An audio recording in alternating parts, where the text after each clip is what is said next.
We've spent a lot of time during this course talking about metaphors and the way we create symbols and how symbols connect to our worldviews and values and how meaningful those symbols can be. And we've done that because it's of vital importance that when we're trying to communicate about sustainability issues, that we use symbols that connect with our audience. Remember when I was talking earlier in the term about symbolic construction, and I gave you a number of examples of the kind of symbols that we have subconsciously constructed surrounding various topics such as fashion.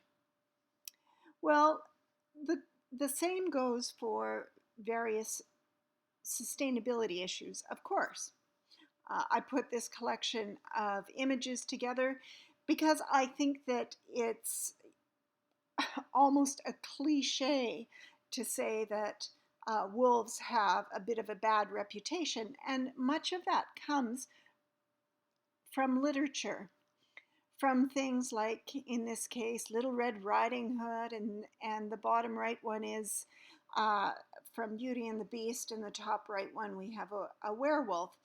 So wolves have featured heavily in Western mythology, almost always in negative ways. Think of the big bad wolf and the three little pigs, and so on and so on and so on and so on. And yet, very few people actually have any kind of run-ins with wolves, and wolves tend to be much more frightened of humans than we are of them. And certainly it goes without saying that far more wolves are killed by humans than humans are killed by wolves. So their danger is grossly exaggerated. But we are much more likely to see a reference such as this kind of imagery surrounding wolves than we are this kind of imagery. So when we want to apply that knowledge to condensation symbols, let's look at another example.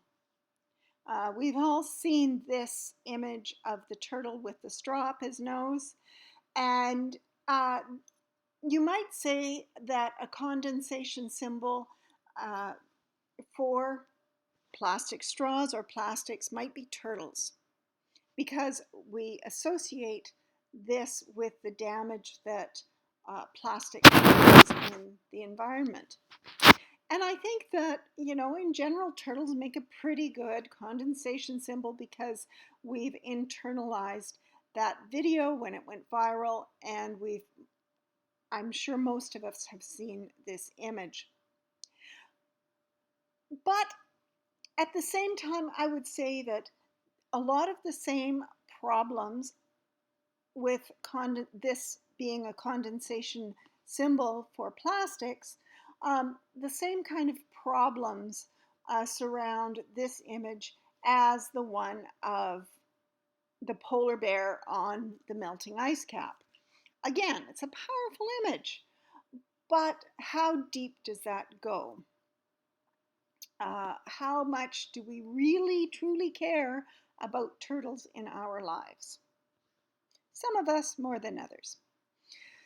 So Yale Climate Connections talks a lot about the kinds of visuals that we might want to use when we're talking about something like climate change. Now, keep in mind that, we can apply these same ideas to other issues. It isn't just about climate change.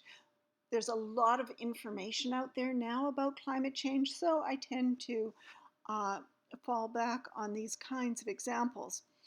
So according to Yale Climate Connections, strong visuals of the causes, impacts, and solutions to climate change can give the issue meaning and help people understand how and why it's affecting our daily lives and what we can do about it.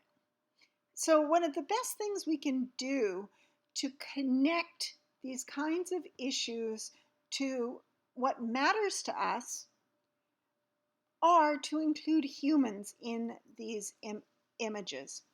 So, not to say that a lot of us don't care about polar bears and a lot of us don't care about turtles, but if we really truly want to connect with our audience, we need to bring sustainability back around to the humans that are impacted by sustainability issues. And also to the kinds of uh, images that we have surrounding people who are doing something about sustainability crises. This is actually a picture of my aunt and uncle. Um, their house in the Okanagan was destroyed by fire a year and a half ago. And so this was a photo taken by a reporter from the Tyee. They did an article on a number of the families that were impacted by the fires that year. So you can see their house in the background, and you can see some of the landscape behind that as well. So you really get a sense of what's at stake for these humans. This is a photograph from the Yale Climate Connections website. So this is another of the types of images that we might use to show the issues at stake. And it's great to show the problem, but it can also be effective to show solutions. And again, to show humans engaging, being empowered within those solutions. So read your audience, know what the purpose is of your communication, and decide on what images you're going to use accordingly.